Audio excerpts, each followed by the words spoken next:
plano mo sanang mag-apply sa Bureau of Fire Protection pero wala kang knowledge kung paano ba mag-apply sa BFP at still ongoing pa po ang kanilang recruitment process. All you need to do mga mami sir, base po sa aking pagsasaliksik, ay dapat mo po na i-require po or dapat po nakunin mo lahat ng mga requirements po na pinost nila sa kanilang official Facebook page at dala mo po ito sa kanilang mismong opisina po ng Bureau of Fire Protection.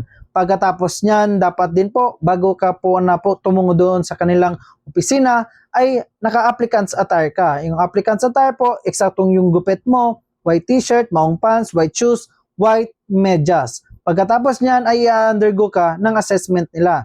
I-check po lahat ng mga requirements tulad ng PDS, TOR, PSA, or birth certificate, clearances, at iba pa po. At kung ma-check na, kung okay na yan, ay i-upload po yan online kasi meron po silang application online po. Pero bago yan i-proceed ay dapat po eksakto lahat ng mga requirements mo pong dala. At mag-undergo ka din po ng BMI or Body Mass Index. Ito po ay i-check po kung eksakto ba ang iyong height, weight, at ang iyong edad or age. Pag okay na po lahat ng yan ay bibigyan ka po ng QR code. Yung QR code po, ito po yung isa po sa sign na ikaw ay nagproseso. At yung QR code din po ay ito yung profile mo po bilang isang aplikante na siyang gagamitin mo po sa lahat po ng proseso dito po sa Bureau of Fire Protection.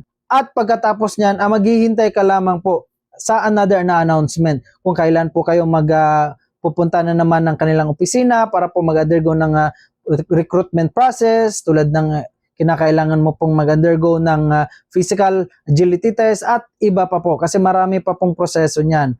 Yun lang po ang gagawin ninyo. Kaya kung meron ka pong plano, magkakuha ka na po lahat po ng mga requirements kasi ongoing pa po ang kanilang recruitment process at huwag ka na magpahuli kasi sayang yung lisensya mo kung hindi mo po yan magagamit. Ang lisensya mo po na pwede mo pong gamitin dyan ay yung Fire Officer Examination Passer ka, meron kang lisensya sa PRC, kahit anong kurso mo po, basta meron kang lisensya.